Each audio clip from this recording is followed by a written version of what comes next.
El Midrash de la muerte de Moisés, nuestro maestro, que hoy presentamos en traducción directa del hebreo del rabino Aaron Schlesinger, es un pequeño texto poco conocido perteneciente a la literatura midrásica, una de esas joyas que han pasado desapercibidas al gran público y que solo conocen y aprecian algunos especialistas.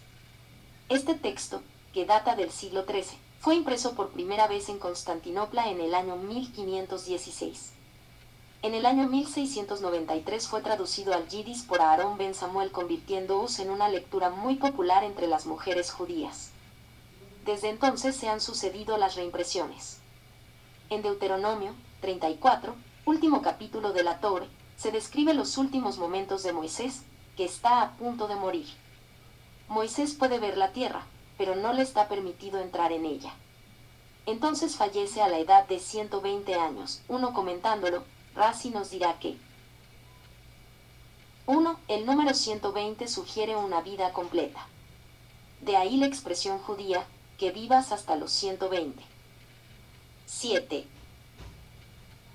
Murió por boca del Eterno, exhaló su último aliento mientras era besado, como para añadir a Éxodo, XXX y febrero de 20, que sostiene que nadie puede ver a Dios y vivir, que tampoco nadie puede ser besado por el Eterno y vivir. Es lo que se denomina pasar a mejor vida. La gematria de Mabet Bine Sika, muerte por el beso, es 919 y coincide con la de Salos Regalim, literalmente, 3 pies, expresión que se refiere a las 3 peregrinaciones, la de Pesaj, la de Shavuot y la de Sukkot. Estas corresponden cabalísticamente a todo lo que Dios había ordenado a Moisés, ya que la gematria de Kola Asher Suba Hachem le Mosé, 1424, es la misma que la suma de las de Pesaj, Shavuot y Sukkot. Al finalizar lectura de nuestro Midrash da la sensación de que todo él es como un comentario a las palabras de Deuteronomio 34:1, que dicen: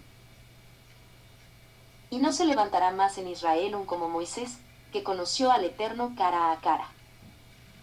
Todo este pequeño texto parece erigirse en comentario de un conocido proverbio judeo-español. Nadie es profeta en su tierra. Nadie, ni siquiera Moisés, a quien no fue permitido entrar en la tierra que Dios le había prometido. 8. Este cara a cara del que nos habla el libro del Deuteronomio, evoca tanto la experiencia del Sinaí y las diversas ocasiones en las que Dios y Moisés hablaron, como los últimos segundos de vida del profeta. Nuestro texto comienza recordándonos que Moisés es hombre de Dios, 3 expresión un tanto curiosa y, al menos aparentemente, contradictoria. Isa Elohim también podría traducirse como hombre divino, lo cual diferencia a Moisés de todos, o casi todos, los otros hombres. Moisés es bien consciente de su importancia y de que no es como los demás hombres. Cuando se encuentra, por fin, delante de la tierra prometida, recibe una sorpresa que le resulta poco grata. Se le dice que morirá y que no entrará en ella, algo que le disgusta profundamente. Esta idea la encontramos prefigurada en Deuteronomio XXX-2, donde podemos leer: no pasarás ese Jordán. Esta frase está conectada por su gematria, 1390, con el famoso canto de Moisés en el paso del Mar Rojo, como podemos ver en Éxodo 15:1. 2. Véase por ejemplo Éxodo, y 3-10. 3. Expresión tomada de Deuteronomio versos 1. 9. Este cántico al Eterno. La gematria de ambos versículos es exactamente la misma. Pero ahora no se trata del Mar de los Juncos, más conocido como Mar Rojo, sino del Jordán. Siendo divino, es normal que Moisés no quiera morir, pero se está comportando como un humano. Nuestro Midrash nos dirá que hombre se refiere a Moisés, como está escrito, y el hombre Moisés era muy humilde, Números 12-3. Moisés, el más humilde de los hombres, era sin embargo un hombre divino. 4. Esta falsa contradicción entre lo humano y lo divino nos la va a solucionar Rabbi Tanjuma cuando dice en nuestro Midrash: si se lo llamó hombre, ¿para qué de Dios? La respuesta no es sino esta: cuando huyó de ante el faraón fue llamado hombre, y cuando ascendió a los cielos fue llamado de Dios. 5. 4. Quizá porque la humildad sea lo que más eleva al hombre. 5. La gematria de Isa Elohim es 78 y los cabalistas nos recuerdan que este número es el resultado de multiplicar por 3 la gematria de tetragrama, 26. 10. La dicotomía humano-divino va a ser como la fórmula o el esquema básico de todo el texto. Moisés, como humano, como líder del pueblo de Israel al que saca de Egipto, no acepta morir sin entrar en la tierra prometida, la culminación de toda una vida. Le ofende. Puede parecer injusto e impropio de Dios castigar de este modo a Moisés, privándolo de disfrutar de la tierra a la que ha conducido con tanto esfuerzo, sacrificio y valentía a su pueblo. Pero a veces las aparentes injusticias divinas encubren cuestiones más nobles, que los humanos somos incapaces de ver a primera vista. El mismo Moisés se defiende ante esta injusticia apoyando su argumentación en un salmo diciendo: Después de todo el esfuerzo con que me esforcé, ¿tú me dices que he de morir? No moriré, sino que viviré y contaré las obras de Dios. Salmos 2-17. No moriré, lo nos explica la Cábala. Tiene por gematria 478 y coincide con la de la expresión Haim Katos, la vida santa. Moisés no morirá, sino que entrará en otro tipo de vida. Moisés se pregunta, Señor del universo, ¿qué pecado he cometido para tener que morir? Y Dios le replica que ha de morir, a causa del pecado de Adán, el primer hombre. A esto bien podría haber arguido que Dios le había dicho: 11. Cuando hayas entrado en la tierra que el Eterno, tu Dios, te da, y la heredares, y habitares en ella. Deuteronomio 26-1. Pero no se le permite entrar en ella. Los cabalistas nos han señalado que el valor numérico de la expresión Kitabo el Haaretz, cuando hayas entrado en la tierra, es 439, el mismo que el de la expresión Maftaos el Adam, por el pecado de Adán. Pero de Adán a Moisés han pasado nada más y nada menos que 26 generaciones, el mismo número que la gematria del tetragrama, el nombre de Dios inefable. Con todo, Moisés protestará. Le dijo, amo del universo, a Adán, el primer hombre, le has ordenado un precepto liviano, y lo ha traspasado, y yo no he traspasado. Y cuando Dios le recrimina que había pecado pues había matado a un egipcio, Moisés le contestará: Tú has matado a todos los primogénitos de Egipto, ¿y yo he de morir por un solo egipcio? Con esta argumentación, talmúdicamente impecable por otra parte, Moisés está cayendo en un pecado de orgullo que raya la insolencia al compararse de algún modo. 12. Do con Dios, el que siempre se había considerado el más humilde de los hombres. Pero Dios se niega a polemizar y no le contesta. Los pies que pisaron el cielo, y la boca que habló con el Eterno, ¿ha de morir? E incluso así no halló respuesta del santo, bendito sí.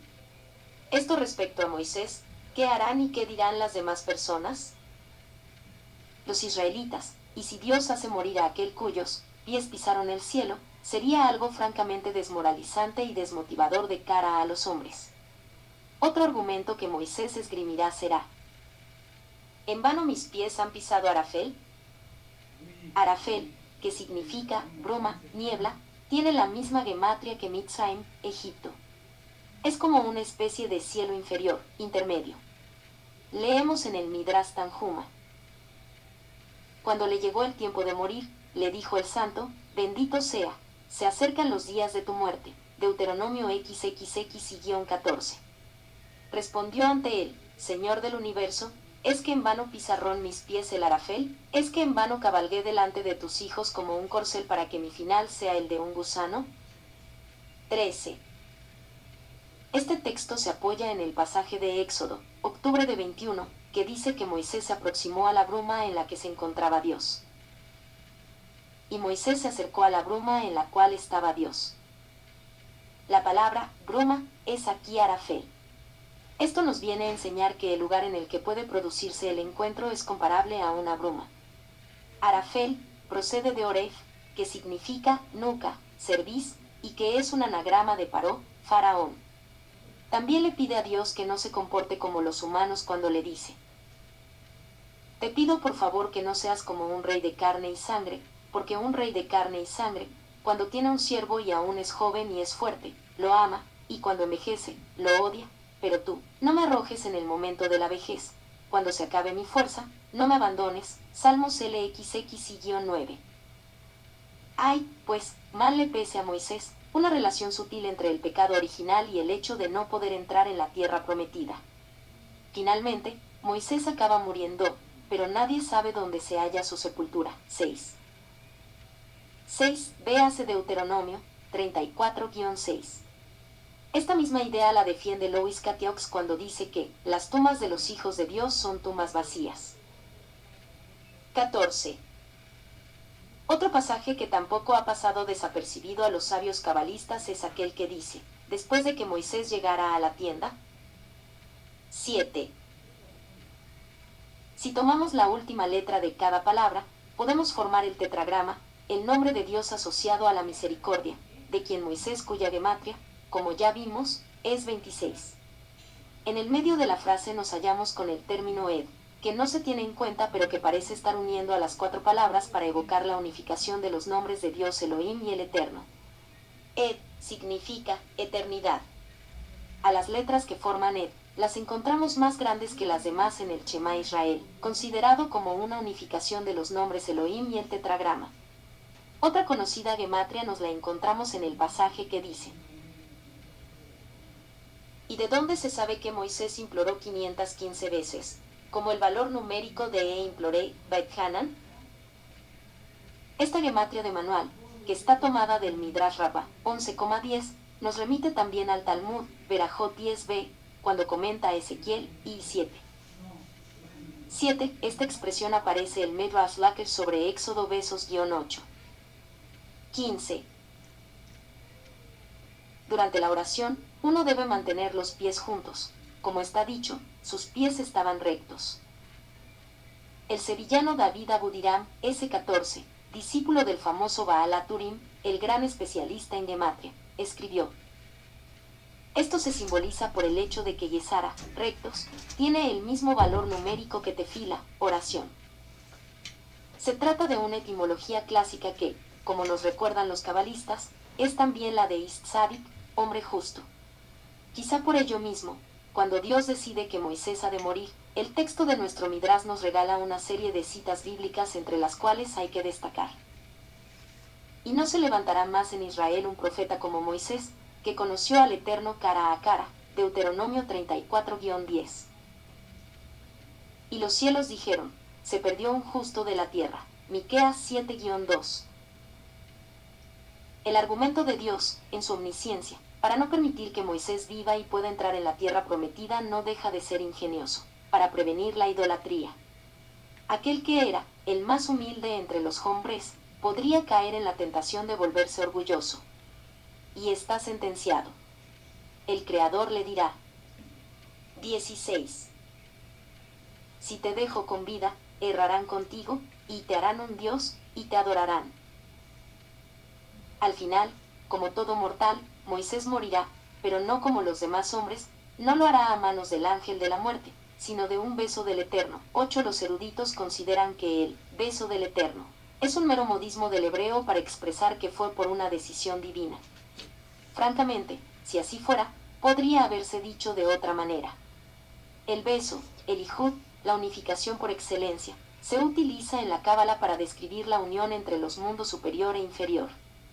Es la unión e interacción entre las potencias divinas femenina y masculina, la Sefirot Malhut y Tiferet. En el Zohar 2:146b podemos leer: no hay amor en la unión de espíritu con espíritu sino a través del beso. Y el beso con la boca, que es la fuente del espíritu, y su salida. Y cuando se besan este con este se unen los espíritus unos con otros, y son uno, y entonces hay un amor. La insistencia entre uno, ejad, y amor, ahava, no es casual, la gematria de ambas palabras es 13, y la suma de estos dos 13 es 26, la gematria del tetragrama. El Zohar seguirá hablando a continuación de la unión de las 4 letras que forman el tetragrama. 8. Véase Deuteronomio 34-5. 17. En el beso, el amante inhala el aliento del amado, en este caso el Eterno, su espíritu de vida. Una gran especialista en Cábala, La más que centenaria autora francesa Annick de Sousenelle sostiene que la Toure es un beso de Dios. 9 es como si Moisés la estuviera recibiendo de nuevo o a otro nivel.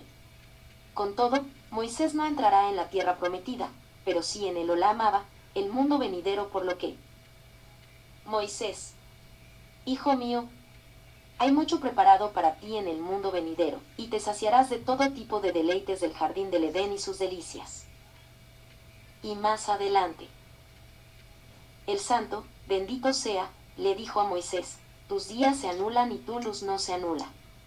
Porque en el mundo venidero no necesitarás la luz del sol, ni la luz de la luna y las estrellas, ni comida y bebida, y tampoco ropa y vestimentas, ni aceite para tu cabeza, ni zapatos para tus pies. Porque yo con mi gloria te alumbraré, y de mi gloria te daré vestimenta, y de mi esplendor te daré tu ropa, y de mi brillo iluminaré tu rostro, y de mi fuente humectaré tu garganta. 9. En su libro Le Baiser de Dieu, ou le Alliance se retrouve, Alvin Michel, París, 2009. Recomendamos encarecidamente la obra de esta autora, particularmente el simbolismo del cuerpo humano, ediciones sobre recordando a Moisés, algo que todos los sabios enseñan, la futilidad y la insignificancia de este bajo mundo frente al Olam Abba, el mundo venidero, algo de lo que todos seremos conscientes en el momento de la muerte, de nuestra propia muerte. El editor, nuestro maestro, que la paz esté con él. Impreso el Bob, Beit Midrash 2. Y esta es la bendición sotaveraja con la que bendijo Moisés, hombre de Dios, a los hijos de Israel antes de su muerte. Deuteronomio 33, 1. Dijo Rabí Shmuel bar Nachmani, ya que Moisés vino a bendecir a Israel, los bendijo con esta bendición sotaveraja. Esta se refiere a la Torá, en la cual está escrito, y esta es la bendición. Y a continuación está escrito, con la que bendijo Moisés, hombre de Dios. Hombre de Dios a Elohim, se refiere a Moisés tal como se mencionó.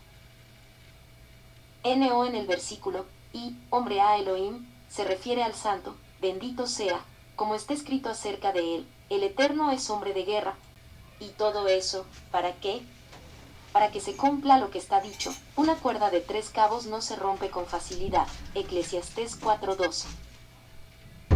Dijo Rabí Tanjuma, hombre de Dios. Si se lo llamó hombre, ¿para qué de Dios? La respuesta no es sino esta. Cuando huyó de ante el faraón fue llamado hombre, y cuando ascendió a los cielos fue llamado de Dios. ¿Y por qué Moisés mereció que el santo, bendito sí, se ocupara de él? La respuesta no es sino esta. Cuando descendió a Egipto y llegó el tiempo de la redención de Israel, todos estaban ocupados con la plata. 22.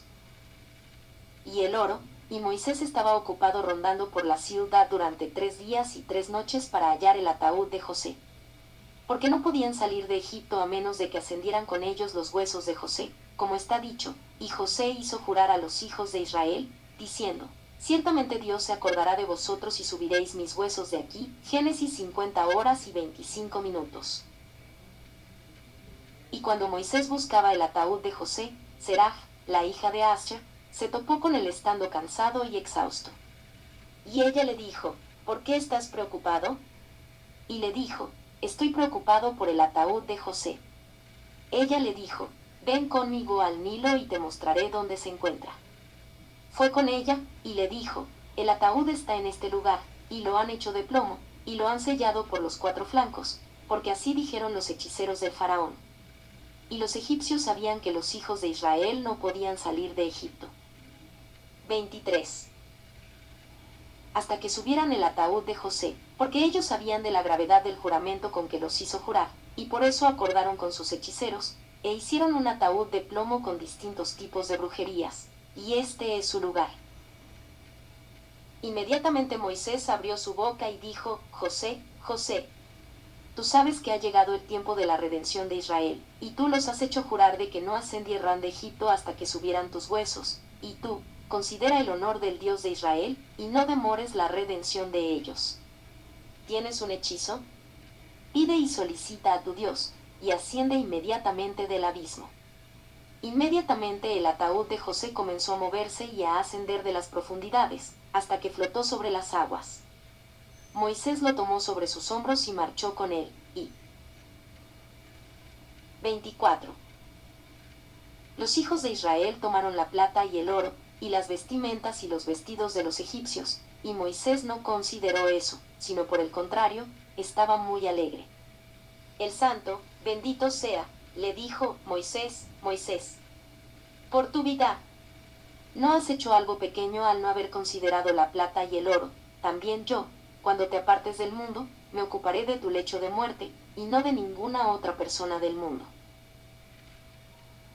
Y cuando llegó el día en el que nuestro maestro Moisés partiría de este mundo, el santo, bendito sea, le dijo, he aquí se han acercado tus días para morir, Deuteronomio 31 horas y 14 minutos.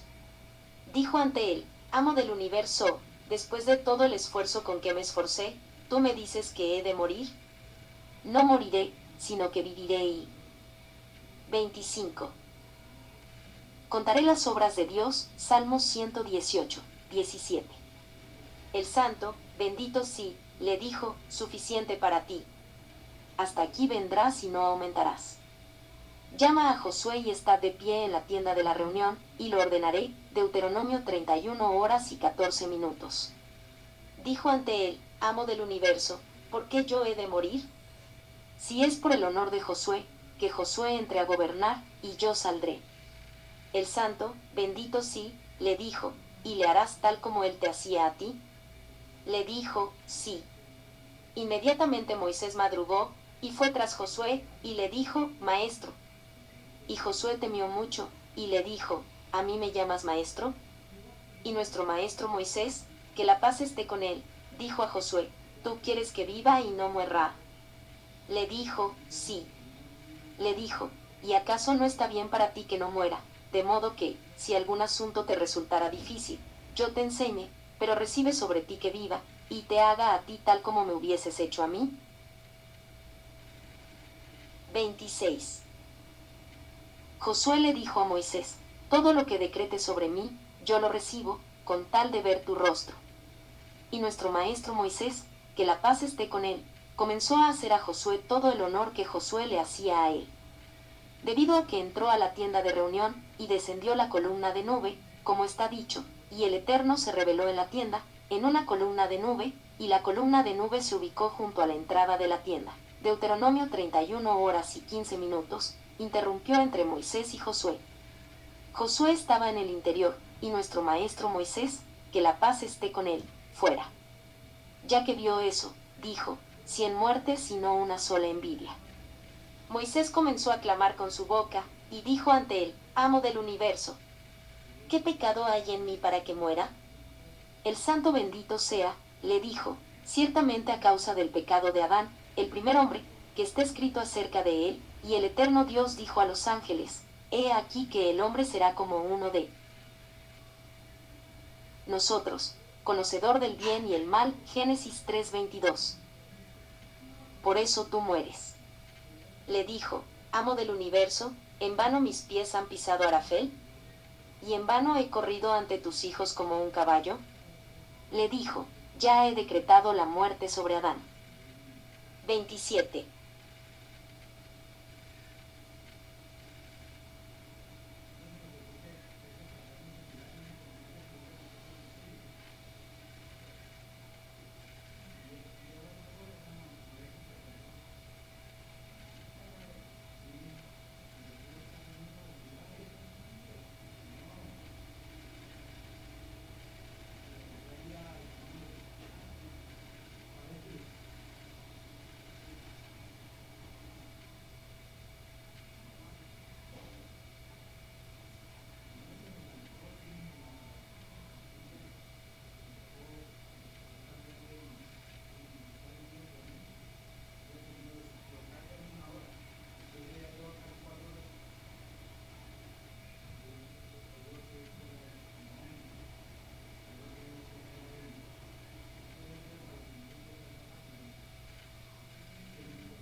primer hombre, le has ordenado un precepto liviano, y lo ha traspasado, y yo no he traspasado.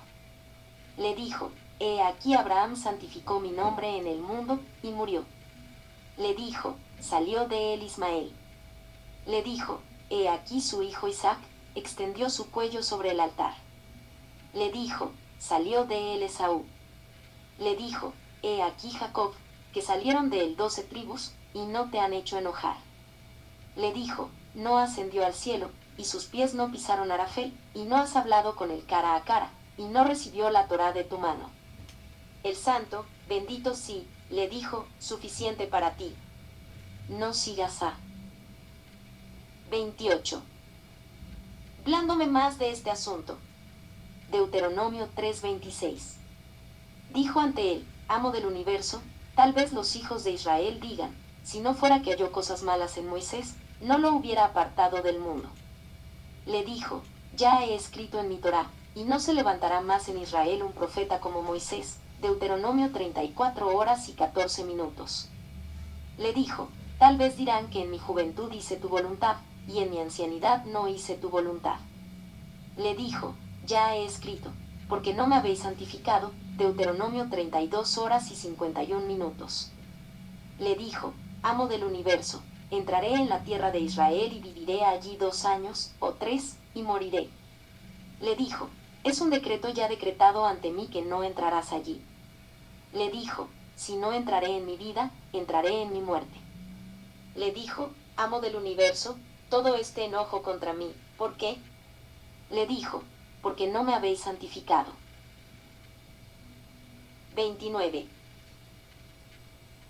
Analizar la vida de Moisés según la tradición y los textos rabínicos. Éxodo nos cuenta la historia de la esclavitud y el comienzo de la liberación de los hebreos de Egipto. Hay muchas tradiciones respecto de la naturaleza de Israel en ese tiempo. El Midrash describe cómo el pueblo había caído al nivel 49 de impureza. La imagen general que surge es de un pueblo que se había desviado del camino de sus antepasados. Se cuenta que la circuncisión había sido abandonada y Moisés tuvo que forzarlos a hacerla antes del éxodo. Y se levantó un nuevo rey. Los rabinos comienzan este discurso con el siguiente pasaje. Ellos han traicionado a Dios, pues hijos extraños han concebido. Oseas 5:7. Esto nos enseña que cuando José murió, ellos abolieron el pacto de la circuncisión, diciendo, seamos como los egipcios. Midrash Éxodo 1:8. Sin embargo, se nos dice que hubieron algunos aspectos de la tradición que quedaron intactos. Los hebreos mantuvieron una vestimenta distintiva, nombres distintivos y un lenguaje distintivo. Según la tradición, la conservación de estas 3 prácticas estaban basadas en una tradición proveniente de Jacob, quien había anticipado un decline debido al exilio. Jacob enseñó a sus hijos que, pase lo que pase, ellos debían siempre cuidar 3 costumbres identificadoras básicas, con la esperanza de que esto cortaría el proceso de asimilación. El Midrash, que es la fuente de esta enseñanza, es un poco oscuro. Un Midrash más accesible nos enseña que los hebreos fueron redimidos porque ellos no cambiaron sus nombres o lengua, ni hablaron la sonará, lengua mala, o cometieron actos de inmoralidad sexual. Es fascinante notar que Moisés mismo, el Redentor, parecía ser deficiente específicamente en estas áreas. El nombre de Moisés. Moisés nació en una familia de la tribu de Leví. En ese tiempo había un decreto de que todos los hombres que nacieren debían ser tirados al río Nilo. Moisés fue encontrado por la hija del faraón, flotando en una canasta. La hija del faraón adoptó a Moisés y le puso este nombre. Y el niño creció, y ella lo trajo a la hija del faraón, y fue para ella como un hijo. Ella llamó su nombre Moisés, y dijo, explicó, pues de las aguas él fue sacado. 2:10. No le fue dado a Moisés un nombre hebreo, él fue llamado por una princesa egipcia. El nombre de Moisés, sin embargo, contiene un elemento que es mucho más insidioso que un simple nombre de origen no hebreo. El Talmud expone la siguiente pregunta respecto del nombre de Moisés. ¿Dónde está indicado el nombre de Moisés en la Torá? Cuando la hija del faraón le puso el nombre a Moisés, ¿qué es lo que ella estaba tratando de comunicar? Para entender la profundidad de su acción, primero debemos entender quién fue esta mujer, y, por esa razón, quién su padre pensaba que era. En el libro de Ezequiel el siguiente pasaje aparece. Habla y comunícate, Así dijo Dios, he aquí que yo estoy en tu contra, Faraón, rey de Egipto, el gran cocodrilo que está recostado en el medio de sus ríos, quien dice, mío es mi río, Nilo, y yo me hice a mí mismo. Ezequiel 29, 3. El faraón creía que él era el dios del Nilo. El decreto que decía que todos los niños hebreos debían ser tirados al río Nilo se hace más significante con esta visión. Cuando las parteras se negaron a matar a los niños, el faraón sugirió que los niños sean tirados al agua en lugar de eso. ¿Por qué esto sería más atractivo que simplemente matarlos? Cuando apreciamos que el faraón se declaró a sí mismo el dios del Nilo, en efecto, él estaba diciendo, arrojen a los niños al Nilo, y el dios del Nilo decidirá quién vivirá y quién morirá, y así las parteras no harían ningún acto de asesinato. No solo el faraón pensaba que era el dios del Nilo, sino que también llamó a su hija, Bitiá, hija de Dios. Y estos son los hijos de Bitiá, hija del faraón, Dibrea Yamim 1:4-18, también Bercalá Rabatí 3:23, Baikra Rabá 1:3. Esta fue la mujer que salvó, y le dio nombre a Moisés. Su padre fue, el dios del Nilo, ella fue la hija de Dios, y ella sacó un hijo del Nilo y lo llamó Moisés. Pues de las aguas él fue sacado, 2:10. Cuando Bitiá le puso el nombre a Moisés, quiso proclamar algo que tenía significado teológico e implicaciones políticas también. Ella estaba aclamando que el Nilo había dado a luz a su hijo. Por supuesto que ella sabía racionalmente que uno de los hebreos había, de hecho, dado a luz a Moisés, pero debemos recordar que el haber tirado a los niños al río Nilo no fue visto como un acto de asesinato, sino como algún tipo de juicio, quizás una reminiscencia de los niños que fueron dejados morir en Esparta. Moisés surgió del Nilo con vida, lo cual tiene un significado teológico para Bitiá. Es por eso que él es declarado hijo del Nilo. Ella estaba obviamente poniéndolo a él como el futuro faraón, o por lo menos que tomase su lugar en el panteón de los dioses egipcios. El nombre de Moisés no fue meramente un nombre egipcio, fue puesto con una connotación idólatra. Esta visión también nos da una gran apreciación de Moisés, porque ahora sabemos lo que habrá sido para él dejar el palacio y buscar a sus hermanos. Cuando Moisés intercedió y mató al egipcio, él estaba, de hecho, rechazando toda la forma de vida que había sido dispuesta para él. El acto heroico de Moisés, el cual tiene un antecedente espiritual en el comportamiento de su bisabuelo Leví, fue un acto de autosacrificio por otro hebreo. Al matar al egipcio, Moisés perdió su rol en la sociedad egipcia. Él no sería más visto como un dios, sino que solo como un hebreo, y sus oportunidades de algún día ascender al trono desaparecieron. Este autosacrificio fue el primer paso hacia la asunción del liderazgo del pueblo hebreo, pero por supuesto, tal consideración era bastante extraña a Moisés. De cualquier manera, no podemos mirar por arriba la ironía del nombre de Moisés, el redentor de los hebreos, quienes retuvieron sus distinciones en sus nombres, fue considerado un dios para los egipcios, y su nombre reflejaba este estatus y rol. Vestimenta. Cuando Moisés escapó de Egipto, fue a Midian, donde fue identificado y descrito como un Ismitzri, un hombre egipcio. ¿Qué tenía Moisés que lo hacía parecerse a un egipcio? ¿Fue Moisés un egipcio? Más bien sus ropas eran egipcias, pero él era un hebreo, Midrash Rabá 1:32.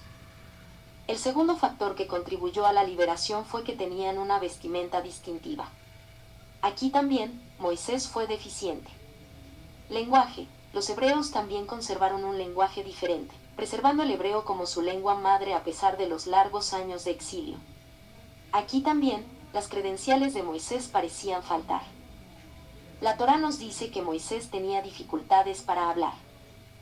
Yo no soy un hombre elocuente, sino que soy lento, cabed, de habla, y lento de lengua, 4:10. Más tarde, Moisés se describió a sí mismo como Arel Sefataim, 6:12,30, que literalmente significa labios no circuncidados, refiriéndose a otra clase de impedimentos. Tomándolo literariamente, surge que Moisés no siente que él tiene el derecho de representar al pueblo de Israel porque su lengua estaba no circuncidada. El habla de Moisés también era egipcia. El modelo mesiánico no es el individuo que está predispuesto a subyugar a otros, sino que es el individuo que está predispuesto a sacrificarse por otros. Sí, verdaderamente, los hebreos fueron salvados porque conservaron estas tres prácticas básicas de identificación. Entonces, Moisés pareciera ser un improbable redentor.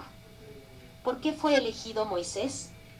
Como vimos por la respuesta de Moisés a la opresión de sus hermanos hebreos, él ciertamente poseía cualidades para liderar. El modelo mesiánico no es el individuo que está predispuesto a subyugar a otros, sino que es el individuo que está predispuesto a sacrificarse por otros. Moisés, quien fue el hombre más modesto, fue el líder más fino y el maestro más apropiado que nuestro pueblo pudo tener. Aún más, a pesar de la educación de Moisés, él rechazó su rol en la sociedad egipcia, así como la cultura y la creencia egipcia. Esto está evidenciado por el hecho de que después de dejar Egipto, está escrito: y Moisés fue el pastor del rebaño de su suegro, 3:1. Esta cita, aparentemente inocente, dice mucho si recordamos la advertencia de José a sus hermanos al llegar a Egipto. Ellos debían buscar una manera delicada de informarle al faraón de su ocupación. Porque todo pastor es considerado abominación en Egipto, 46 horas y 34 minutos. Moisés se había convertido en un pastor, la ocupación más detestable en el sistema de valores de Egipto. Precisamente, en ese momento Dios se le revela a Moisés por primera vez, en la zarza ardiente. El rechazo a la vida egipcia y sus valores fue lo que aparentemente permitió la revelación divina. Podemos comenzar a entender por qué Moisés merecía ser el líder. Él poseía una integridad espiritual increíble. ¿De qué fuente es que Moisés tomó la fuerza de cambiar su vida? Que inspiró a Moisés a comenzar una búsqueda espiritual, una odisea que lo transformaría de ser el heredero del trono egipcio a ser el luchador por la libertad de los esclavos privados de sus derechos, el pastor cuidadoso, el derrotador del imperio egipcio, el líder de los hebreos y finalmente el que recibió en el monte Sinaí la Torá y la transmitió, cumpliendo así el destino de Abraham, Isaac y Jacob. Podemos ver dentro de Moisés las cualidades de sus distinguidos antepasados. Moisés tenía el Gesed, misericordia, de Abraham, la Geburá, fuerza, de Isaac y el Emet, verdad, de Jacob. Todo esto puede ser visto en la reacción de Moisés hacia el esclavo hebreo quien estaba siendo golpeado por un egipcio. Moisés sintió misericordia hacia la víctima. Moisés mostró fuerza cuando puso a un lado sus consideraciones personales y se metió en el altercado. Y finalmente, Moisés mostró verdad cuando inmediatamente discernió cuál de los dos lados tenía razón. Moisés ciertamente ganó su puesto de líder, pero ¿por qué Dios eligió un hebreo educado en el palacio para que sea el líder? Evidentemente, para que el éxodo tomase lugar, precisamente una persona como Moisés era necesaria. Hay una enseñanza poderosa sobre la naturaleza del éxodo que debemos aprender. Si él hubiese decidido, seguramente Dios podía simplemente, queriéndolo, haber sacado a los hebreos de Egipto. ¿Por qué tenía que pasar todo el proceso de las plagas y las negociaciones con el faraón? El propósito de esto pareciera ser de doble faz. Era necesario para ambos, los hebreos y los egipcios. Después de pasar tantos años en Egipto, las creencias de los egipcios podrían haber formado parte de la comunidad judía. ¿Qué mejor manera de mostrar la ruptura del sistema de creencia egipcia que el haber revelado a uno de los dioses egipcios como un hebreo? Para los hebreos, esto erradicaría cualquier creencia naciente de la mitología egipcia. Por supuesto, algunos de los hebreos encontraron difícil rechazar totalmente estas influencias, así como podemos ver en el episodio del becerro de oro, pero para la mayoría de los hebreos el mensaje estaba claro.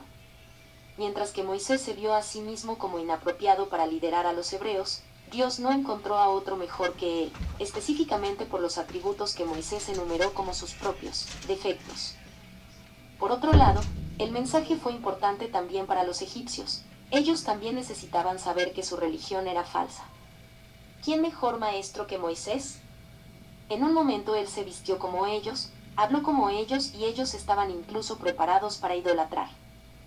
Y todos los habitantes de Egipto sabrán que yo soy Dios, porque ellos han sido un bastón para la casa de Israel, y yo dispersaré a Egipto entre las naciones, y los dispersaré entre los países, y ellos sabrán que yo soy Dios. Ezequiel 29, 6, 30 horas y 26 minutos.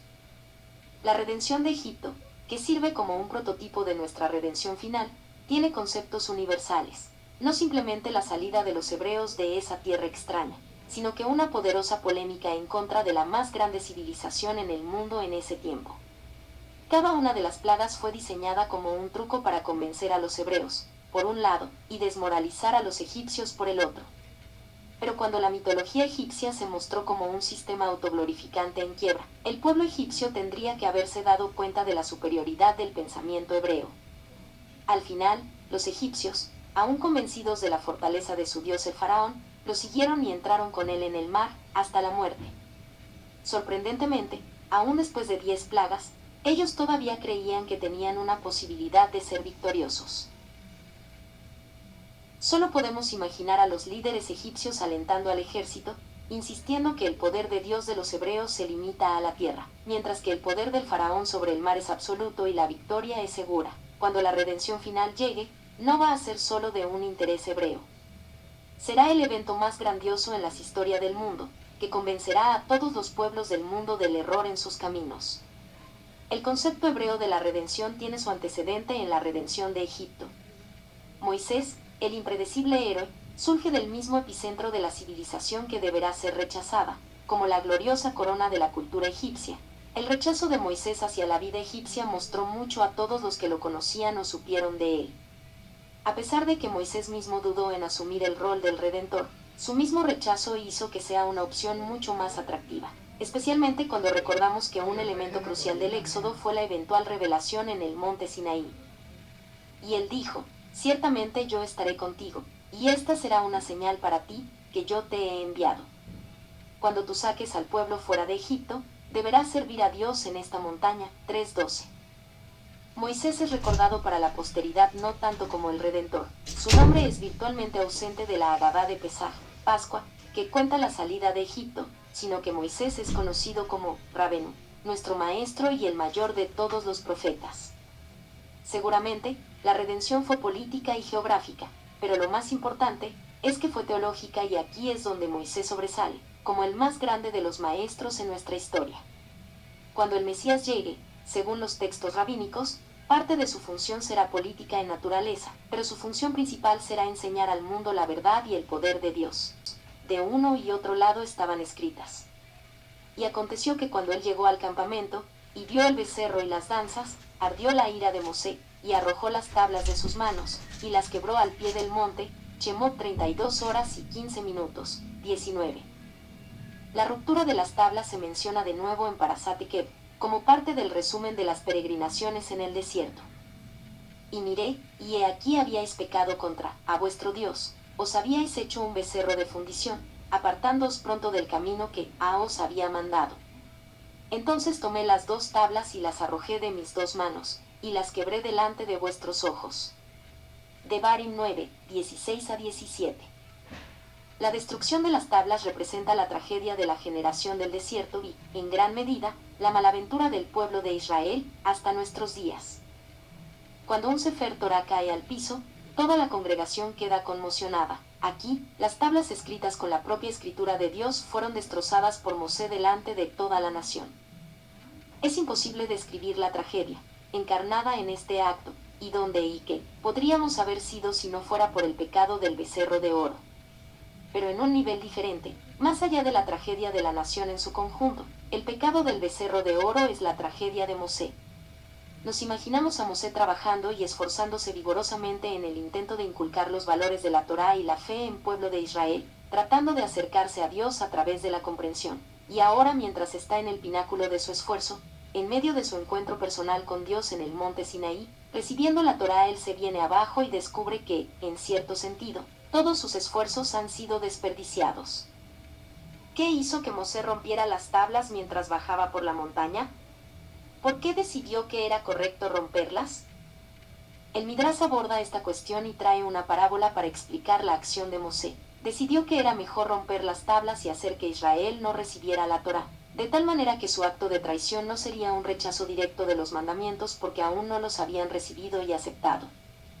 En el mismo sentido, encontramos otra explicación en el Midrash. Mosé también dijo: mejor que se les considere pecadores involuntariamente, en lugar de ser considerados como infringiendo deliberadamente lo que está escrito en las tablas. Yo soy el Señor vuestro Dios, donde el castigo es el que sacrifica a extranjeros, los dioses serán totalmente destruidos. Por lo tanto, rompió las tablas.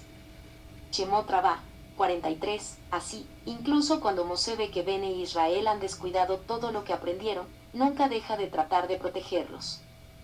Mosé entiende que es mejor que se rompan las tablas, antes que el pueblo sufra más. Otro Midrash introduce un ángulo ligeramente diferente. Había 3 cosas que Mosé hizo por su propia iniciativa, las cuales estaban en consonancia con la voluntad de Dios. Él rompió las tablas. Shemot Rabá, 46. Aunque la decisión fue solo de Mosé, Dios concordó con su acción y le concedió la aprobación divina retroactivamente.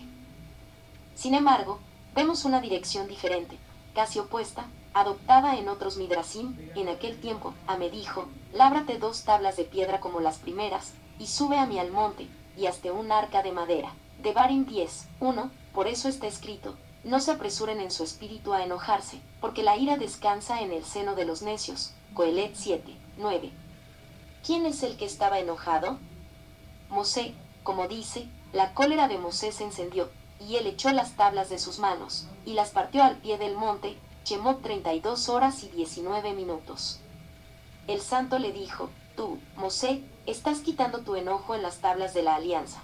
¿Quieres que saque mi ira, y verás que el mundo no podrá existir, ni siquiera un momento? Mosé dijo: ¿qué debo hacer? Dios respondió: te estoy imponiendo una sanción, tú las rompiste y tú debes reemplazarlas, y por lo tanto dice: haz 2 tablas de piedra. Devarim Rabá 3.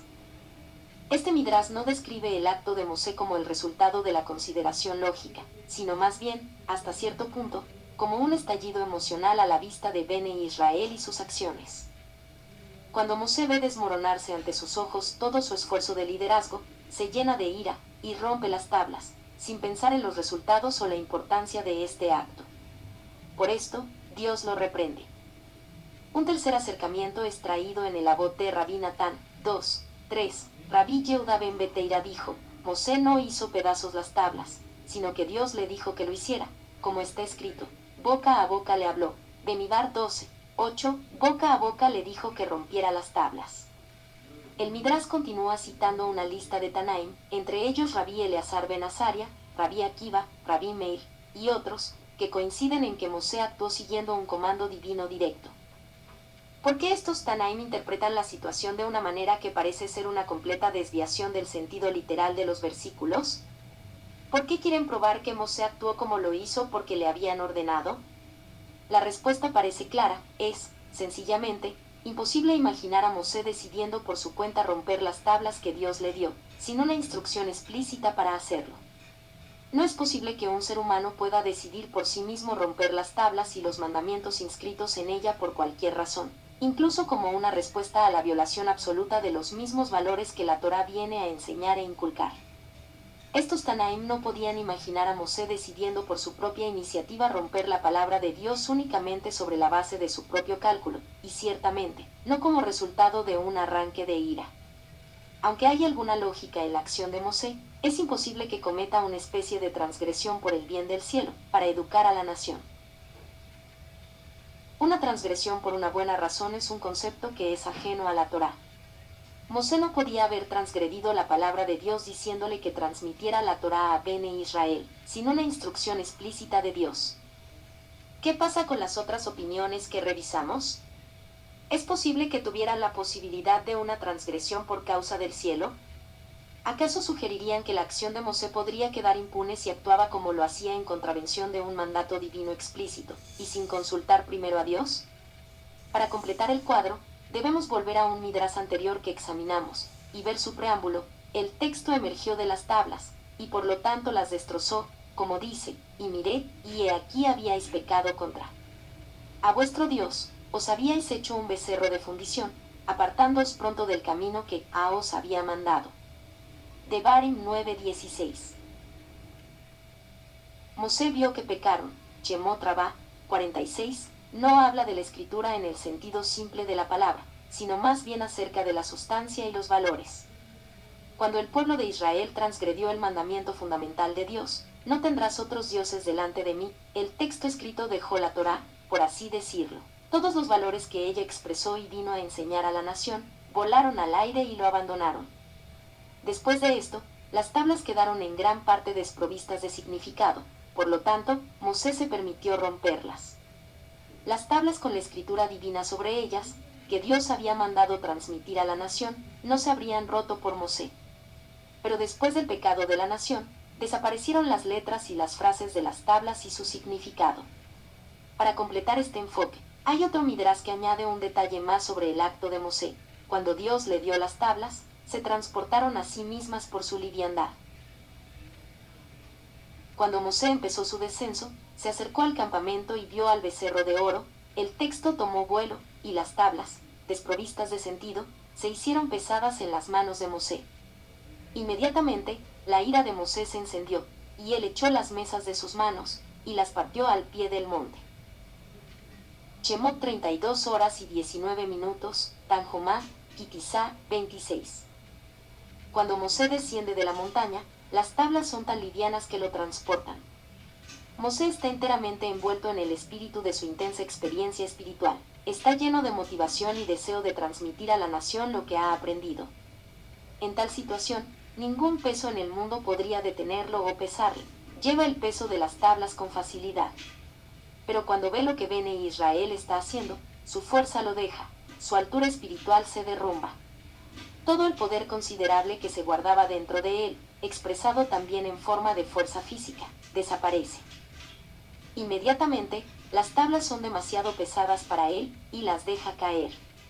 No tiene fuerza para sostener el vacío.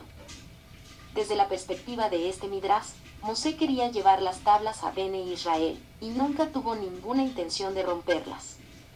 Sin embargo, su conmoción y su decepción causaron que su fuerza interior, que le había mantenido vivo en la cima de la montaña durante 40 días y 40 noches sin comida ni bebida, se disipa instantáneamente, y los destrozó al pie de la montaña.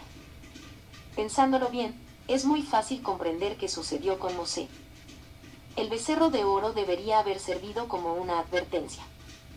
Entonces, dijo a Mosé: anda, desciende, porque tu pueblo que sacaste de la tierra de Mitzraim se ha corrompido.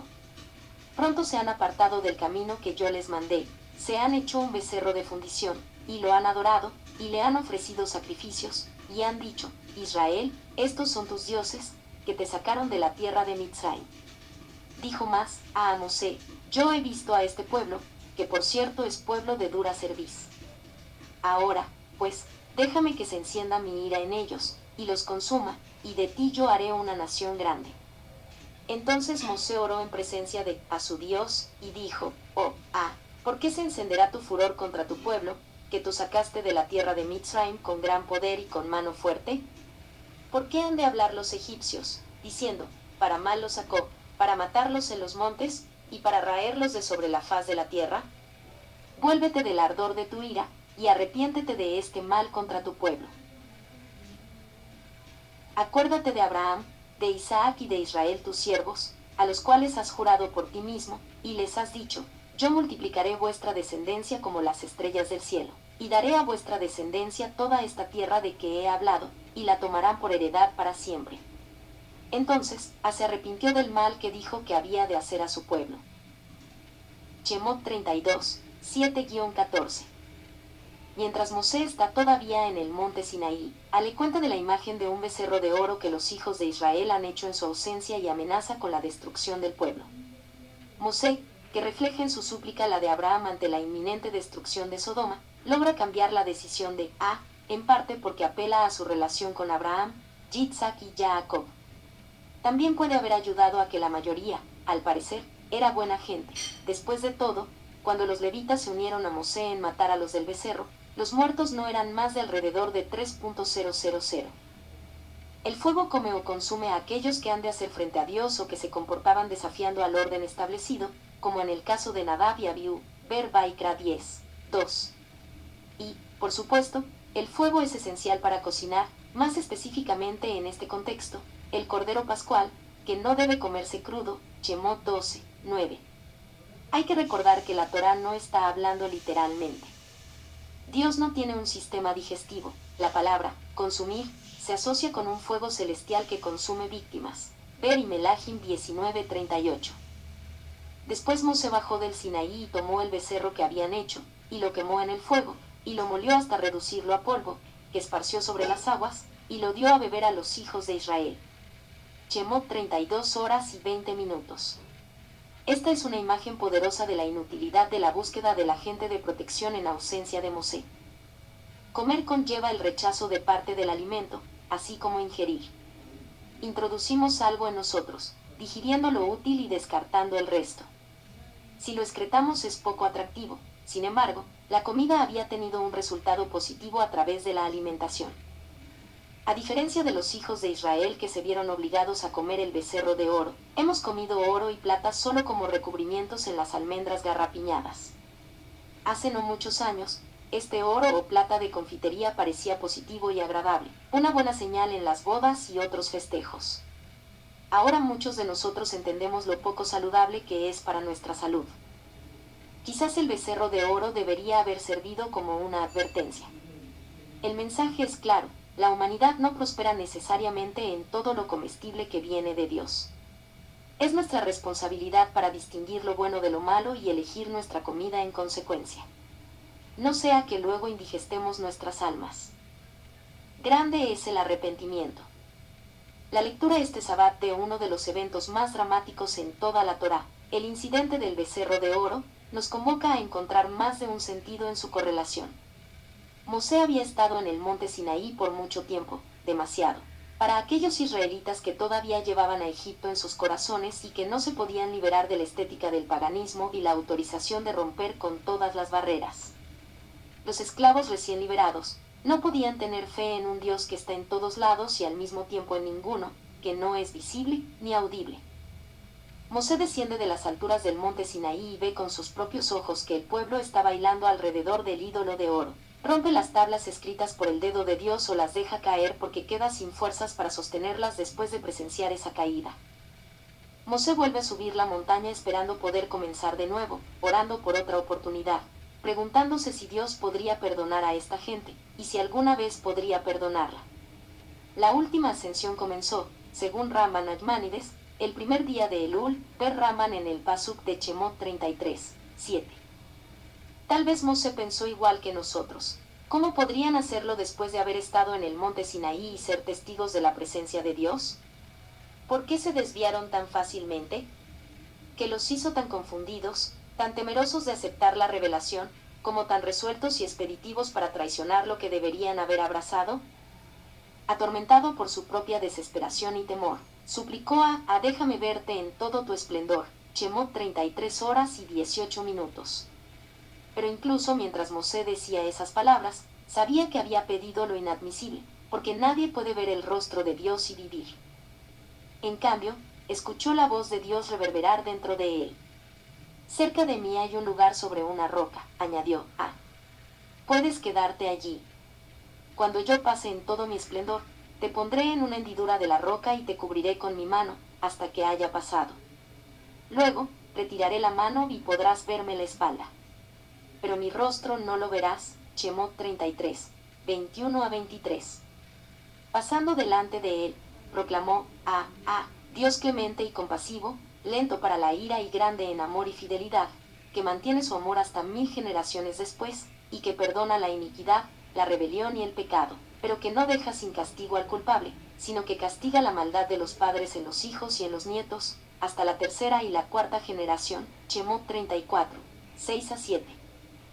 La lección más trascendente de la terrible debilidad del pueblo viene con los atributos citados. Dios está afirmando, soy compasivo y misericordioso, abundante en bondad incluso cuando veo la fragilidad de la naturaleza humana y perdonando cuando incumplen y pecan. Estas palabras deben haber consolado a Mosé, como todavía nos confortan a nosotros. Cuando recitamos estos 13 atributos, aunque dejamos fuera la última frase para enfatizar la calidad de la misericordia, nadie puede quedar indiferente. Tienen un efecto maravilloso particularmente sobre los más jóvenes. Esas palabras son tan importantes que el Talmud dice algo asombroso acerca de ellas. Cuando Israel peca, que realicen este servicio, ya a Zulefana y que Sederase, reciten, hagan, estas palabras, y les perdonaré. Talmud de Babilonia, Rosasaná 17b. Rabí Yohanan dijo, si no estuviera explícitamente escrito en el versículo, sería imposible afirmar esto, ya que sería insultante para el honor de Dios. El versículo enseña que el santo, bendito sea él, se envolvió en un talit de oración como un líder de oración y le mostró a Mosé la estructura del orden de la oración. Él le dijo, cada vez que el pueblo judío peca, que actúen delante de mí de acuerdo con esta orden. Deje que el Hasán se envuelva en un chal de oración y recite públicamente los 13 atributos de la misericordia, y yo los perdonaré. El versículo continúa, el Señor, y debe entenderse de la siguiente manera: yo soy el antes de que la persona peque, y yo soy el después de que la persona pecó y se arrepintió, ya que Dios no recuerda sus primeros pecados, ya que Él es siempre Dios piadoso y misericordioso. Shemot 34, 6. Rab Yehuda dijo, se hizo un pacto con los 13 atributos de que no regresarán con las manos vacías, lo que significa que si uno los menciona en su plegaria, sin duda será respondido, como se afirma, he aquí, hago un pacto. Shemot 34 horas y 10 minutos. Rabí Yohanan dijo, grande es el arrepentimiento, porque rompe la sentencia emitida contra una persona, como se afirma, engruesa el corazón de este pueblo, y agrava sus oídos, y ciega sus ojos, para que no vea con sus ojos, ni oiga con sus oídos, ni su corazón entienda, ni se convierta, y haya para él sanidad. Isaías 6:10, lo que implica que si vuelven en verdad y se arrepienten, todos sus pecados serán cicatrizados.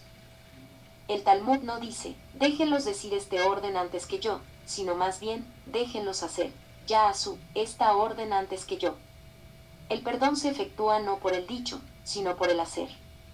Solo cuando una persona hace que sus atributos sean similares a los de Dios, se perdonarán sus transgresiones.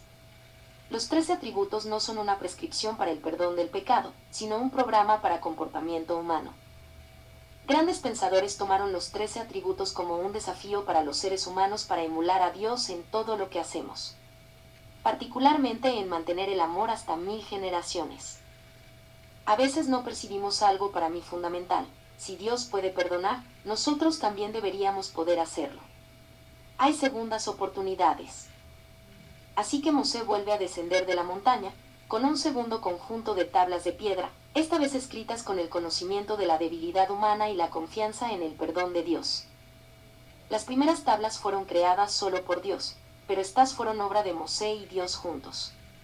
Las primeras eran perfectas, casi imposibles para los humanos comunes. Esta vez reflejaron la realidad de la fragilidad humana, la decepción de las promesas incumplidas y las esperanzas empañadas. Cuando Mosé bajó de la montaña 40 días después de la primera jornada de Elul, lo hizo en Yom Kippur, el primer día de la expiación y el perdón de la historia. Nuestros antepasados tomaron estas tablas de piedra, junto con los fragmentos rotos que quedaron de las primeras, y los pusieron en el arca santa a llevarlos en su viaje. También nosotros estamos llevando los 2 conjuntos de piedra de las tablas, en nuestro viaje por el tiempo y el espacio. La esperanza de plenitud y la verdad del quebrantamiento existen juntas en cada uno de nosotros. Nadie es perfecto. Cada uno de nosotros lucha con limitaciones y debilidades. Cada uno de nosotros ha roto promesas y traicionado lo que hemos amado y a quienes hemos amado. Pero a pesar de esto, el perdón está integrado en la estructura profunda del universo. La esencia de Dios se revela a sí misma, y es compasión. El recitado de los atributos intenta que sepamos convertirlos en acción, y cuando aprendamos a ser compasivos, podremos aspirar que Dios sea magnánimo y misericordioso con nosotros. Talismanes y objetos mágicos.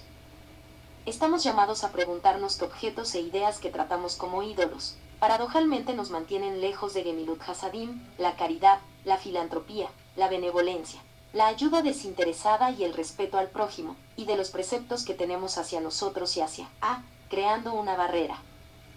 Sustituimos estar en presencia de inefable y omnipotente, por todo tipo de talismanes y objetos mágicos fabricados por el hombre, y nos alejamos de la divinidad y sus mandamientos. Respetamos más el rollo de la Torá cuando desfila gloriosamente en la sinagoga que el contenido de las mitzvot que enseña. Nos aferramos más a las estructuras que al contenido, a la forma que al fondo, sacrificando en su altar el cambio que promueve el tzedek, la justicia. Olvidamos que al monte Sinaí no le quedó ningún resabio de santidad después que Mosé descendiera de él. Cuando afirmamos que no tenemos tiempo para trabajar por el cambio educativo, cultural, espiritual y social, estamos tratando a nuestros horarios como ídolos fijos, inmutables y todopoderosos, y los ponemos al servicio de las vanidades y engreimientos. Cuando estudiemos para Sat Kitisa, neguémonos a adorar a los becerros de oro en nuestras propias vidas y en nuestras comunidades. El pueblo de Israel es particularmente débil. Eliyahu dijo a todo el pueblo, acérquense a mí. Y todo el pueblo se acercó a Eliyahu. y Melahim 18:30. Y se paró Mosé a la puerta del campamento, y dijo, el que esté por H, venga a mí. Y se juntaron a él todos los hijos de Leví. Shemot 32 horas y 26 minutos. La parasá de esta semana y la haftará, que no llega a leerse hasta su fragmento más espinoso, excepto en el ritual de los yemenitas, son de las más sensibles que nos traen las escrituras cuando, como respuesta de faltas cometidas por el pueblo, se toman medidas punitivas muy enérgicas.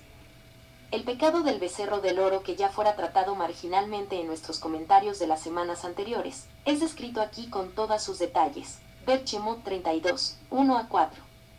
No hay duda que el pecado del becerro de oro, cometido tan poco tiempo después del Éxodo y de la recepción de la Torá, marcó las características, tan humanas, de los siervos que no terminaban de liberarse y que no tenían capacidad de agradecer por todos los portentos y maravillas que H había hecho con ellos.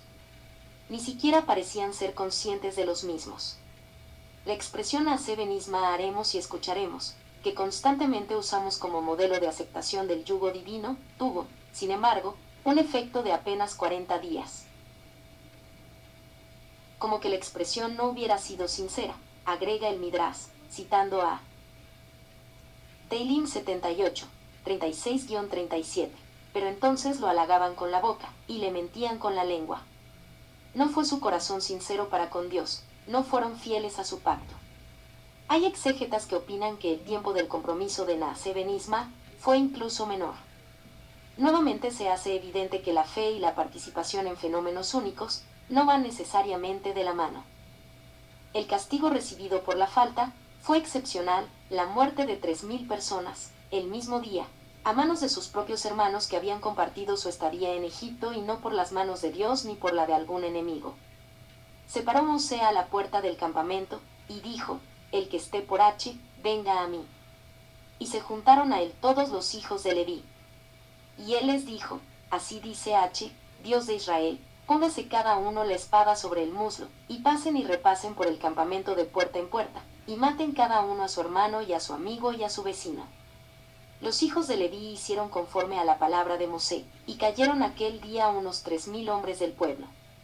Entonces Mosé dijo, conságrense hoy a H, pues cada uno ha estado en contra de su hijo y en contra de su hermano, para que hoy él les dé una bendición.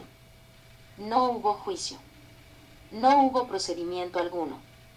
Simplemente hubo una matanza de muchas personas. Si vamos a la continuación del texto de la haftará de este sabbat, veremos que el castigo que Eliyahu aplicara a los sacerdotes del Baal no es menos grave. Entonces Eliyahu les dijo, apresen a los profetas de Baal para que no escape ninguno. Ellos los apresaron y Eliyahu los condujo al arroyo Quizón y allí los degolló. Y Melahim 18:40. Ambos incidentes son de alguna manera ocultados o disimulados en la enseñanza escolar de las Escrituras, quizás para dejar la imagen de ambos grandes líderes separados de los mismos. Nuestros sabios destacaron tradicionalmente su resistencia a la violencia, aún la ejercida por los prohombres de la historia judía. Veamos las consecuencias de estas acciones. Tanto Mosé como Eliyahu debieron traspasar sus cargos a sus discípulos y no finalizaron sus misiones. El uno, entregando el poder a Yehoshua, el otro a Elisa. Los nombres de ambos tienen el mismo significado, lo único que cambia es el prefijo que se refiere a nombres calificativos diferentes de Dios. Mosé y Eliyahu tienen semejanzas, al grado que el profeta Malachi 4:6 los cita en el marco de los días de la redención. Acuérdense de la Torá de mi siervo Mosé. Recuerden los preceptos y las leyes que le di en Joreb para todo Israel. Estoy por enviarles al profeta Eliyahu antes que llegue el día de H, día grande y terrible. Él hará volver el corazón de los padres hacia los hijos, y el corazón de los hijos hacia los padres, y así no vendré a herir la tierra con destrucción total. Hay en ese paralelismo algo muy fuerte. Será Eliyahu el profeta de la redención final, tal como Mosé lo fue el conductor de la libertad inicial del pueblo judío. En su regreso, Eliyahu no traerá nuevas enseñanzas, sino que instruirá, dice el profeta, las de su maestro Mosé. También en la descripción de la muerte de ambos encontramos similitudes. Eliyahu no muere en la tierra de Israel, sale por el Jordán, por donde sus antepasados habían ingresado en tiempo del alumno de Mosé, partiendo las aguas. Eliyahu Sale de este mundo muy cerca del lugar donde lo hiciera Mosé y su cadáver tampoco es hallado. Y dijeron, aquí hay entre tus siervos 50 hombres fuertes. Deja que vayan y busquen a tu señor ahora. Quizá lo ha levantado el espíritu de H, y lo ha arrojado en algún monte o en algún valle. No envíen a nadie, les dijo él. Entonces enviaron ellos a los 50 hombres, quienes lo buscaron durante 3 días, pero no lo hallaron. 2 Melahim 2, 16-18. Mosé y Eliyahu también se parecen en su intolerancia a las desviaciones del pueblo, que cae seducido, una y otra vez, por los dioses ajenos. Ambos dejan que su ira los transporte sin medir las consecuencias. Pero nuestros sabios nos enseñaron que ese no es el camino que cualquiera puede tomar ni recomiendan a nadie que lo imite. Si Pinjas tomó la justicia en sus manos, fue en un instante excepcional que no debe ejercitarse ni extenderse. Ver Bemidbar 25, 6-51 y los comentarios del Talmud. Tampoco podemos seguir esas enseñanzas de Mosé y de Eliyahu. Tan parecidos en su grandeza, tan similares en su desaparición, al extremo que la misma parece un castigo divino por haberse excedido en sus poderes. El pueblo de Israel es particularmente débil. Necesita de compasión. Necesita de perdón. En Teilim 78, 40-44, se resumen esas conductas. ¿Cuántas veces se rebelaron contra él en el desierto, y lo entristecieron en los páramos? Una y otra vez ponían a Dios a prueba, provocaban al Santo de Israel. Jamás se acordaron de su poder, de cuando los rescató, de cuando, 52-72, a su pueblo lo guió como a un rebaño, los llevó por el desierto, como a ovejas, infundiéndoles confianza para que no temieran. Pero a sus enemigos se los tragó el mar. Trajo su pueblo a esta su tierra santa, a estas montañas que su diestra conquistó. Al paso de los israelitas expulsó naciones, cuyas tierras dio a su pueblo en heredad, así estableció en sus tiendas a las tribus de Israel. Pero ellos pusieron a prueba a Dios, se rebelaron contra el Altísimo y desobedecieron sus estatutos. Fueron desleales y traidores, como sus padres, tan falsos como un arco defectuoso. Lo irritaron con sus santuarios paganos, con sus ídolos despertaron sus celos. Dios lo supo y se puso muy furioso, por lo que rechazó completamente a Israel. Escogió a su siervo David, al que sacó de los apriscos de las ovejas, y lo quitó de andar arreando los rebaños para que fuera el pastor de Jacob, su pueblo, el pastor de Israel, su herencia. Y David los pastoreó con corazón sincero, con mano experta los dirigió. Pese al enojo que tenía, H. perdonó una y otra vez y permitió que David sea su soberano. Eliyahu subió al cielo, para regresar y liberarnos definitivamente. Vendrá llevando bajo el brazo las enseñanzas de Mosé. Y, en ese entonces, no necesitará aplicar los castigos del tiempo de Mosé ni los de su propio tiempo anterior.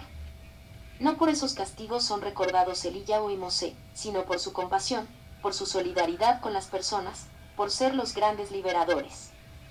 A Eliyahu esperamos ansiosos todos los días para que nos vuelva a traer la Torá de Mosé. ¿Cuál es la conexión entre el Mizcán y el día de reposo? Con la parasá de esta semana, Kitizá, la Torá completa las instrucciones para la construcción del Mizcán, el tabernáculo y luego ordena inmediatamente sobre la observancia del sábado. Habló además a Mosé, diciendo, tú hablarás a los hijos de Israel, diciendo, allá en verdad, vosotros guardaréis mis días de reposo porque es señal entre mí y vosotros por vuestras generaciones, para que sepáis que yo soy que os santifico. ¿Cuál es la conexión entre el Mizcán y el día de reposo? Rashi explica, y tú, habla a los hijos de Israel. Y en cuanto a ti, a pesar de que te he encomendado que les ordenes con respecto a la labor de construcción del tabernáculo, que no te sea cosa fácil pasar por alto el sabbat a causa de dicha labor. Sin embargo, guardarán mi sabatot. Es decir, a pesar de que ustedes están deseosos y entusiasmados por la labor del tabernáculo, no permitan que el SHABAT sea pasado por alto a causa de ello, sino obsérvenlo escrupulosamente. Toda vez en que aparezcan las palabras y constituyen términos excluyentes o limitativos. En esta frase, haya es enunciado para excluir el sabbat de los días permitidos en que se puede realizar la labor del tabernáculo. El Raman está en desacuerdo con la explicación de Rashi. Pero mis días de reposo parece estar limitando el sabbat, no la construcción del templo. Por lo tanto, explica que, de hecho, trata de limitar la observancia del sábado, permitiendo hacer la circuncisión y transgredirlo ante una situación de vida o muerte. El Orajem explica más este concepto. Cuando la vida de una persona está en juego, se debe hacer todo para salvar la vida, incluso si involucrará profanar el sábado y todos los días que se llaman sábados, que son los días de reposo, incluyendo Sabbat, Yom Kippur, día de la expiación, y todos los días festivos. Romper el sábado sería considerado su observancia adecuada. Esto explica que, aunque no se nos permite al pecado, incluso para ayudar a otra persona, en el caso de salvar una vida no es un pecado, sino una mitzvah. La santidad de un Nefes, alma de un Israel, es mayor que la santidad del sábado. ¿Cómo se logró esta santidad? Debido a Hashem, en toda su gloria, es el que nos santifica. Cada vez que leemos estos conceptos conocidos por todos, no podemos menos que felicitarnos de ser parte de un pueblo y una cultura que a partir de la Torá coloca la santidad de la vida del ser humano por arriba de todo valor, y ello porque Él mismo es quien la santifica. Volver al capítulo. X. Herzog. Masua. United. Amia. Baadaji. Feja. Dedicar capítulo o parasá. Ainu Keholmin. ¿Quiénes somos? Sobre el proyecto.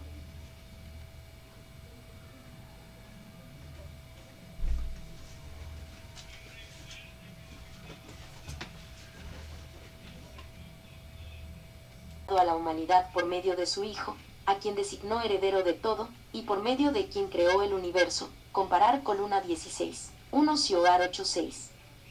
El rol de Jesús como co-creador con Dios es una doctrina familiar. Pero en el versículo 3 hay algo un poco extraño. Él, Jesús, es el resplandor de la gloria de Dios. Lo extraño de la frase no es su significado. Entendemos la metáfora. Jesús resplandece la gloria de Dios. Él es un reflejo brillante de cómo es Dios. Lo extraño es de dónde viene la idea, y cuán sorprendente habría sido para los cristianos judíos para quienes estaba destinado el libro de Hebreos. La palabra resplandor, apaugasma, aparece solo aquí en el Nuevo Testamento. Para entender lo que quiso decir el escritor de Hebreos, tenemos que mirar su fuente. El escritor está citando la Septuaginta, la traducción griega del Antiguo Testamento, pero la Septuaginta incluía libros que muchos judíos y cristianos hoy en día no consideran parte del canon bíblico, pero que algunos en la antigüedad consideraban sagrados. La frase en Hebreos 1:2 proviene de uno de estos libros, Sabiduría de Salomón. ¿Cómo podemos estar seguros? Porque la palabra paugasma se encuentra solo una vez en la Septuaginta, Sabiduría de Salomón 7:26. Claro, la escasez de la palabra es curiosa, pero ¿dónde está la sorpresa? No solo es la palabra extremadamente poco común, sino que la fuente de la cita de Hebreos 1:2 tiene a una mujer como el reflejo personificado de Dios. Bienvenido a la dimensión desconocida bíblica. Porque la sabiduría es más móvil que todo movimiento, por su pureza penetra todas las cosas. Porque ella es un soplo del poder de Dios y una emanación pura de la gloria del Todopoderoso. Por lo tanto, nada contaminado puede entrar en ella. Porque ella es un reflejo, apaugasma, de la luz eterna, un espejo inmaculado de la obra de Dios y una imagen de su bondad. Sabiduría de Salomón 7, 24-26 NVI. El escritor judío de Sabiduría de Salomón tomó la idea de la sabiduría personificada como una mujer del libro de Proverbios 1.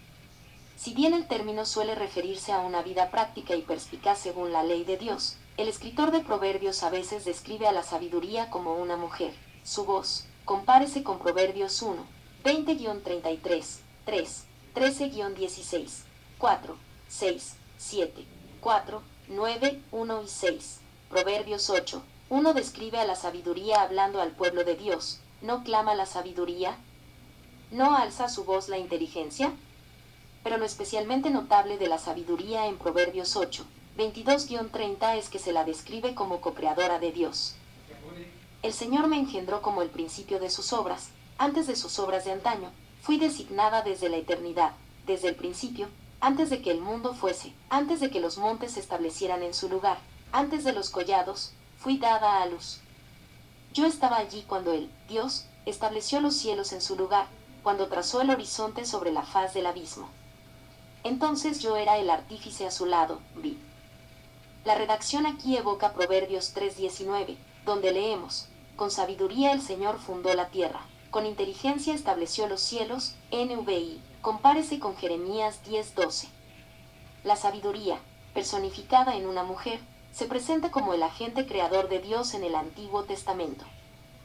¿Cómo se condice esto con la enseñanza del Nuevo Testamento sobre Jesús? Necesitamos un poco más de contexto para responder a esta pregunta. Unos 250 años antes de Jesús, los teólogos judíos equiparaban la Torá con la sabiduría, principalmente porque Torá también era una palabra gramaticalmente femenina en hebreo y la Torá hacía sabio. Esto significaba que, para muchos judíos, la Torá, sabiduría, era divina. Eclesiástico 24, 1, 3, 22, la sabiduría se alaba a sí misma y proclama su gloria en medio de su pueblo. En la asamblea del Altísimo abre su boca, y en presencia de sus ejércitos proclama su gloria. Salí de la boca del Altísimo y cubrí la tierra como una niebla. Todo esto es el libro de la alianza del Dios Altísimo, la ley que Moisés nos ordenó, NV. Sabiduría de Salomón 9:1, 4, 10, 18. Dios de mis antepasados y Señor de la misericordia, dame la sabiduría que se sienta junto a tu trono. Envíala desde los santos cielos, y desde el trono de tu gloria envíala, para que aprenda lo que te agrada, y los hombres fueron enseñados en lo que te agrada, y fueron salvados por la sabiduría, NRSV. Para estos escritores, la palabra pronunciada por Dios en la creación, Génesis 1:3, era sabiduría, la palabra de la Torá. Proverbios 8:22 presenta esta sabiduría hablada como una entidad divina viviente, cuya instrucción sería posteriormente escrita por Moisés. La sabiduría, Torá, fue el agente de la creación de Dios e incluso la salvadora de la teología judía. El Nuevo Testamento y la controversia en la iglesia primitiva. Los escritores del Nuevo Testamento tenían otra visión. La descripción de Pablo de Jesús como la sabiduría de Dios, 1 Corintios 1:24, 30, y agente de la creación de Dios fue un golpe teológico para los oídos judíos. Pone la lucha de Pablo por articular el Evangelio aparte de la ley, Torá, bajo una luz completamente nueva, Rom 3:21. Definir la sabiduría como Jesús fue otra forma de Pablo de decir que Jesús era en efecto la palabra de la creación, el agente a la derecha de Dios, como también lo había hecho Juan 1:4. Y eso también significaba que Jesús era la sabiduría, Torá, el medio de salvación. De hecho, Jesús afirma que Él es el cumplimiento de la Torá, Mat 5:17-20. Fue Jesús quien irradió el carácter de Dios a la humanidad como portador de la salvación. Junto con Pablo y Juan, el autor de Hebreos articuló esta sorprendente visión llamando a Jesús el resplandor de la gloria de Dios. Proverbios 8 y la identificación de Jesús con la sabiduría fueron un tema controvertido para la iglesia primitiva. En los debates del Concilio de Nicea, quienes creían que Jesús era la primera creación de Dios buscaron afirmación en Proverbios 8:22, donde el Señor trajo a la luz la sabiduría. La expresión trajo a la luz es un verbo hebreo, kana, que puede usarse para la creación. Véase Salmos 139:13. Formaste mis partes interiores, Génesis 14:19, 22. Creador del cielo y de la tierra. Algunas traducciones tienen poseedor, lo cual también es posible. La interpretación de este verbo fue un factor en la distinción entre la lengua engendrada, no hecha del credo niceno. Dado que la sabiduría es una personificación de un atributo de Dios, las preguntas claves son: ¿hubo alguna vez un tiempo en que Dios no tuviera sabiduría? Si es así, ¿cómo puede entonces Dios ser Dios? Sería impensable para el escritor bíblico que el Dios de Israel careciera de sabiduría en algún momento. La sabiduría es eterna ya que Dios, con sus atributos, es eterno, traído como agente de la creación. El Dr. Michael S. Heiser es académico residente en PhiLife, los creadores del software Logos Bible. Es autor de El Reino Invisible, recuperando la cosmovisión sobrenatural de la Biblia, y ha impartido numerosos cursos de educación móvil, incluyendo problemas en la interpretación bíblica, pasajes difíciles y... Este artículo es un extracto del libro del Dr. Heiser, I Dare You Not to Bore Me with the Bible. Descubre más aspectos fascinantes de la Biblia con el Dr. Heiser. Continúa explorando los aspectos extraños, desconcertantes y misteriosos de la Biblia con estos extractos de El Reino Invisible, recuperando la cosmovisión sobrenatural de la Biblia, del Dr. Michael S. Heiser. O profundice en el mundo sobrenatural de la Biblia y adquiera hoy mismo un ejemplar de El Reino Invisible. La sabiduría se presenta como una mujer porque la palabra hebrea para sabiduría, Oma, es gramaticalmente femenina. El género gramatical a menudo no tiene nada que ver con el género biológico. En alemán, por ejemplo, la palabra para niña, Mädchen, es de género neutro. Los idiomas usan el género como medio para clasificar los sustantivos. A veces, este mecanismo de clasificación se refleja en la traducción. Por ejemplo, nos referimos a los barcos como femeninos, era un buen barco, o a los países como patria. Compartir. Escrito por Michael S. Heiser. Michael S. Heiser, 1963 a 2023, se graduó de la Universidad de Pensilvania, maestría en Historia Antigua, y de la Universidad de Wisconsin-Madison, maestría y doctorado en Biblia hebrea y estudios semíticos. Contaba con 12 años de experiencia docente a nivel universitario y otros 10 en educación a distancia. Fue investigador residente en Logos Bible Software. Ver todos los artículos. Artículos relacionados. 1009. Estudios bíblicos, teología práctica. La Navidad es para los afligidos. Mateo 2, 16-18. Kirke, Miller, 10 de diciembre de 2025. 1021. Idiomas bíblicos, estudios bíblicos. ¿Cuál es el nombre de Dios? El significado de YHWH y otros nombres. Mark Ward, 3 de diciembre de 2025. 1022. Estudios bíblicos. Más que una lista de refranes, detectando la estructura poética de los proverbios. Pablo Oberland, 17 de noviembre de 2025. 1013. Estudios bíblicos. No malinterpretes Proverbios 31. Descubre la sabiduría de la mujer. Elise Fitzpatrick, 6 de noviembre de 2025. En perspectiva se determine el papel que